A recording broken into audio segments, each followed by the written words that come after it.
Assalamualaikum warahmatullahi wabarakatuh. Kami dari kelompok 3 akan mempresentasikan interface mikroprosesor dengan I2C. Nah, saya Sasria Nurul Zahra sebagai pemateri pertama dengan NIM 11720-772 dan pemateri kedua Kamal Abdullah dengan NIM 11720-739. Nah, baik, pemateri pembahasan kali ini ada 3 pembahasan. Yang pertama adalah pengenalan Inter-Integrated Circuit atau disingkat dengan I2C. Yang kedua, komunikasi Inter-Integrated Circuit I2C bus. Terus yang terakhir adalah format dengan alamat 7 bit. Kita langsung ke pembahasan pertama. Pengenalan Inter-Integrated Circuit I2C. I2C itu kepanjangan dari Inter-Integrated Circuit Communication. Dikembangkan oleh Philips Semiconductor sejak tahun 1992. Philips mengembangkan bus 2 arah yang sederhana untuk kontrol IC yang efisien. Bus ini disebut dengan Inter-IC atau I2C bus. Nah, kita tahu bahwa I2IC atau Integrated Circuit itu adalah komponen elektronik yang terdiri dari komponen-komponen lain seperti resistor, kapasitor, dioda, transistor, yang semua komponen tersebut diintegrasikan ke dalam suatu rangkaian yang berbentuk chip kecil ya. Jadi fungsinya itu untuk keperluan pembuatan peralatan elektronik. Jadi agar mudah dirangkai, dan peralatannya juga dengan ukuran yang kecil.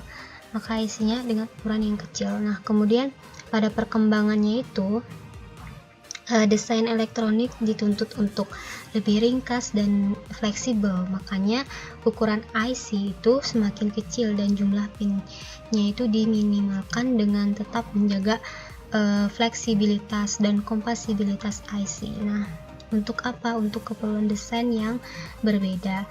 Oleh karena itu, di sini kita akan belajar apa sih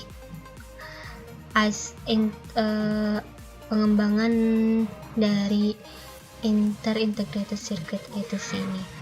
Nah, jadi semua perangkat yang kompatibel I2C bus menggabungkan antarmuka on-chip yang memungkinkan mereka untuk berkomunikasi secara langsung satu sama lain melalui I2C bus. Nah, konsep desain ini memecahkan banyak masalah antarmuka yang dihadapi saat merancang sirkuit kontrol digital. Nah, jadi di sini ada beberapa fitur dari I2C sendiri. Yang pertama itu hanya melibatkan 2 kabel, yaitu serial data line atau disebut dengan SDA dan serial clock line atau disebut dengan SCL. Nah, jadi setiap IC yang terhubung dalam I2C ini memiliki alamat yang unik yang dapat diakses secara software dengan master atau slab protokol yang sederhana dan mampu mengakomodasikan multimaster. Nah, master, slab, multimaster itu merupakan terminologi atau istilah-istilah yang ada untuk mempelajari cara kerja I2C bus ini. Jadi nanti kita akan membahas lebih detail lagi mengenai terminologi untuk mempelajari cara kerja I2C bus. Nah, kemudian I2C merupakan serial bus dengan orientasi data 8 bit atau byte.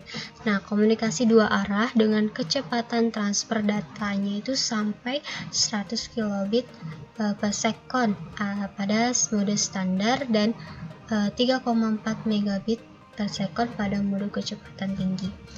Terus jumlah IC yang dapat dihubungkan pada I2C bus itu hanya dibatasi oleh beban kapasitas pada bus, yaitu maksimumnya 400 picofarad.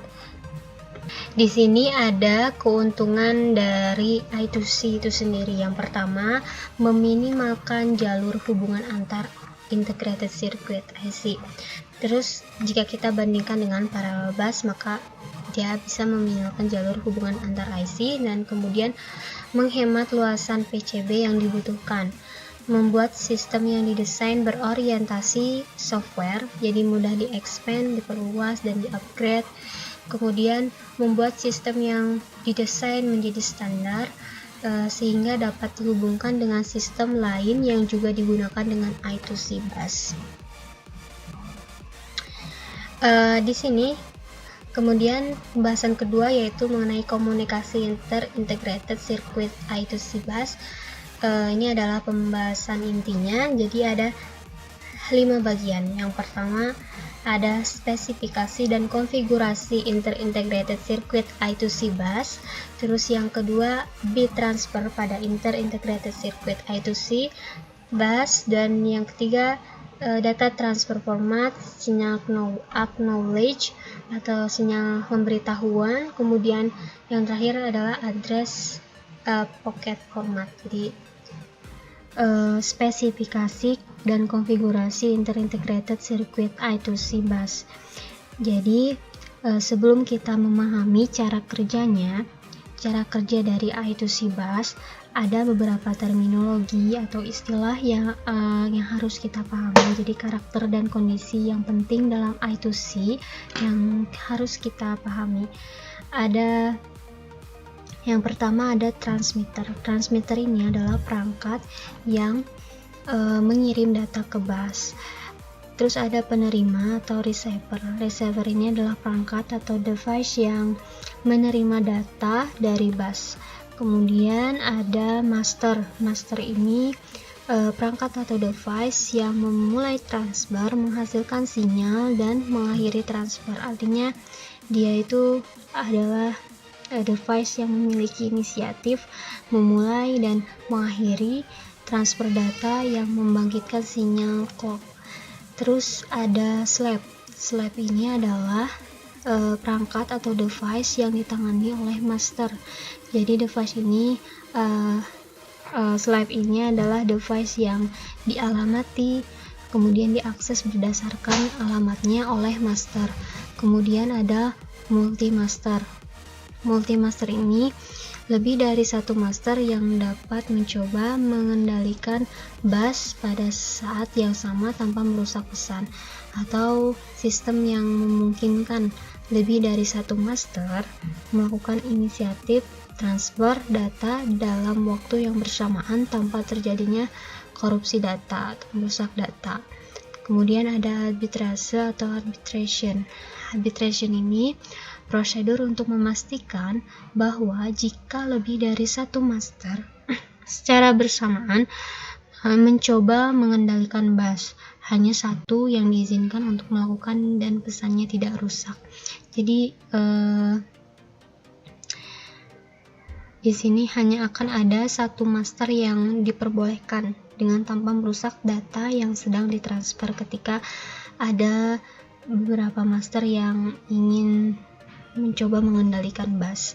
Kemudian ada sinkronisasi atau synchronization, yaitu proses untuk menyinkronkan, menyelaraskan sinyal jam atau sinyal clock dari dua atau lebih perangkat.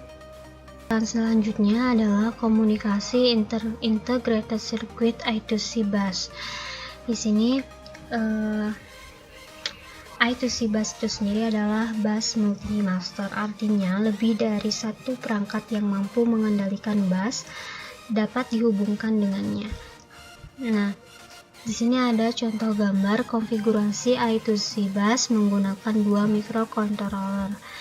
Nah, sini ada dua SDA dan SCL. Ini kan tadi disebutkan bahwa fitur dari I2C bus itu sendiri melibatkan dua kabel, serial data line dan SCL, serial clock line.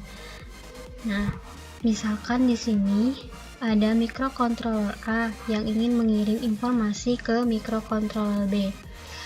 Maka di sini microcontroller A sebagai master atau perangkat yang memiliki inisiatif mulai transfer. Nah, kemudian yang dialamatinya itu adalah ini microcontroller B sebagai slave. Nah, kemudian microcontroller A akan terjadi master transmitter, hubungan master transmitter atau pengirim yang mengirimkan data ke microcontroller B.